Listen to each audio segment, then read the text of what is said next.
Саламатсыңарбы, кымбаттуу окуучулар.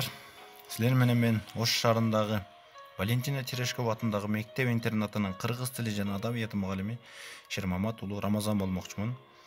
Кыргыз тили 6-класс онлайн сабагыбызды баштасак. Өтүлгөн теманы эске салуу. Биз өткөн сабагыбызда ата тош деген темада сабак өткөнбүз. Силерге суроо: ата тош деген эмне?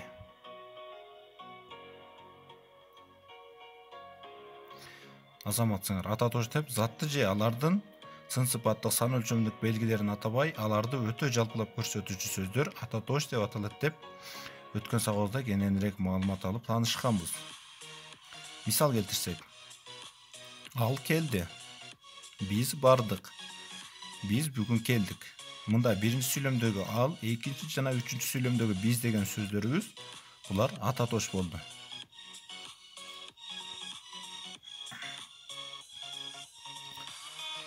Бүгүнкү сабагыбыздын темасы ата тоштун маанисине карай бөлүнүшү деген темада сабак өтөбүз.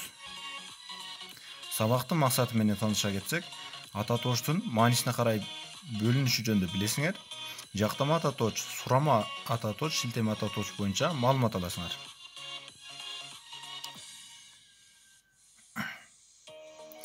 Ата тош маанисине карай 6-га бөлүнөт. Жактама ата тош, шилтеме ата тош, сурама ата тош, таңгыч ата тош, аныктама ата тош, белгисиз ата тош. Силер менен бүгүн биз жактама ата тош, шилтеме ата тош, сурама ата тош боюнча маалымат алабыз.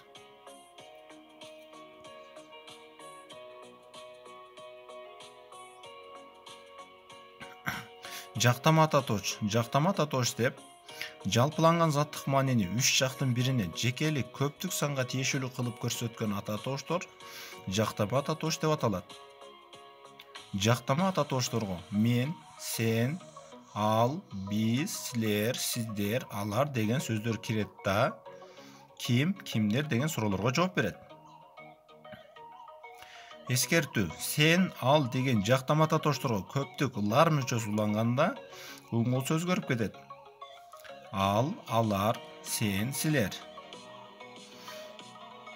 Жактама ата тош жекелик санда биринчи жак мен, экинчи жак сен, сиз, үчүнчү жак ал. Ал эми көптүк санда биринчи жак биз, экинчи жак силер, сиздер, үчүнчү жак алар.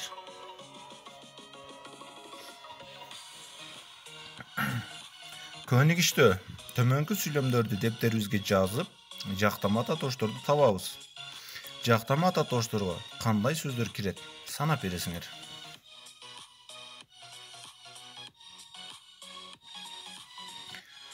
Ал деген жактама ата тош кээде шилтеме ата тоштук мааниде да колдонулат.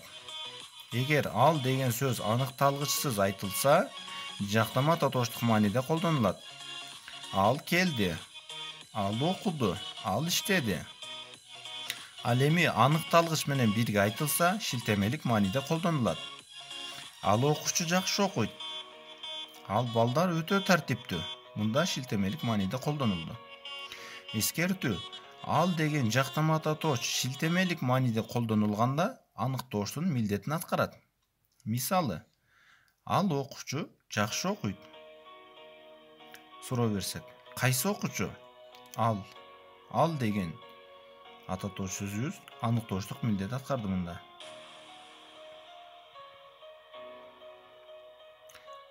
Көнүгүштө төмөнкү сүйлөмдөрдү дептерибизге жазып, ал деген ата тоштун шилтемелик мааниде колдонулуп жатканын табасыңар.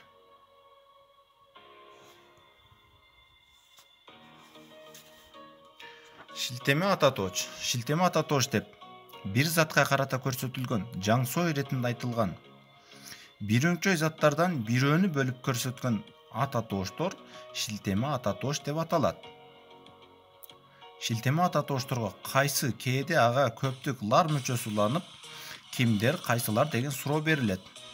Мисалы: тигилер келишти, булар барышты, ошол күчтүү. Шилтеме ата тошторго толук жана кыскарган түрдө колдонула берет.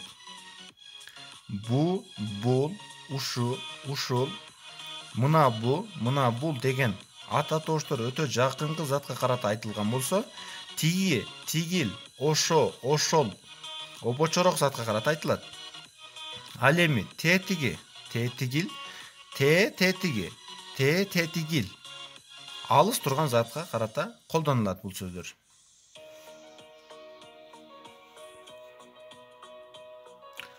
Шилтеме ата тооштун синтаксистик кызматы. Шилтеме ата тооч затташып ээлик милдет аткарат. Мисалы, булар биздин балдар. Тигилер келишти. Аныктооштук милдет аткарганда ошолордун тилеги орундалса экен. Баяндооштук милдет аткарганда биздин класстын мыкты окуучулары ушулар. Ошол киши ушул.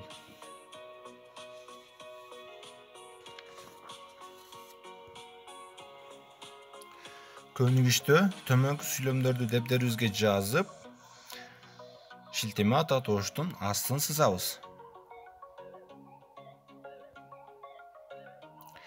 Сурама ата тооч деп заттын аты жөнүн, санын, катар тартибин, сапатын, ордун, мезгилин аныктап билүү үчүн суроо иретинде айтылган сөздөр сурама ата тооч деп аталат.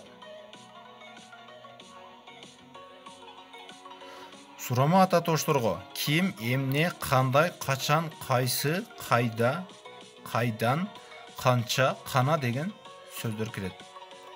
Мисал келтирсек, бул ким? Эмне жөнүндө сүйлөшөлү? Шаарда кандай жаңылыктар бар? Сиз качан келесиз? Бул кайсы бак болчу эле?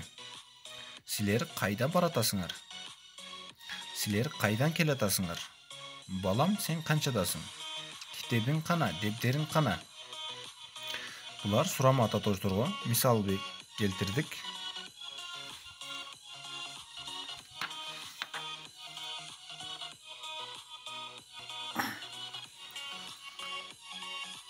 Сурама ата тооштун морфологиялык белгилери. Сурама ата тооштун морфологиялык белгилери да ар башка. Биринчи, ким, эмне, не деген ата тооштор таандык мүчөлөр уланбай турган зат атооч, канчо, нечө деген сурама ата тооштор жамдама сан атооштор сыяктуу жөндөлөт.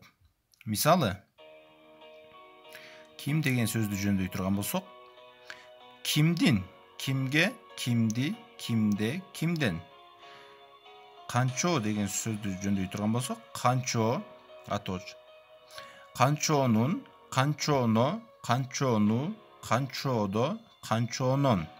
Экинчи, ким, эмне, не, кайсы, канча, нече деген сурама ата тооштор таандык жана көптүк лар, жак мүчөлөр менен өзгөрөт. Мисалы, кимбиз, кимиси, кимсиңер, эмнең, эмнеси, эмнеңиз жана башка. Үчүнчү, канча, нече деген сурама ата тоошторго иреттик сандын ынчы жамдама сан атооштун о, ө мүчөлөрү уланып айтыла берет. Мисалы, канчанчы, неченчи, канчо, нечө.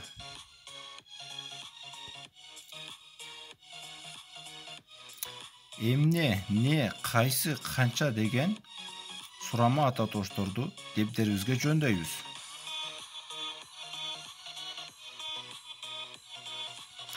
Сурама ата тооштун синтаксистик кызматы. Ээлик милдетти баяндооштук жана толуктооштук милдет аткарат экен. Мисал келтирсек, ээлик милдет аткарганда ким келди? Эмнелер берилди? Канчасы келди? Баяндооштук милдет аткарганда мисал келтире турган болсок, отличниктер канча? Сыйлангандар кимдер? Толуктооштук милдет аткарганда мисал келтирсек, мен сага эмнени айттым эле? Эмнеге күттүң? Кимдерди сыйлады? Көнүгүштө сүйлөмдөрдү дептерибизге жазып, сурама ата тооштун синтаксистик кызматын аныктайбыз.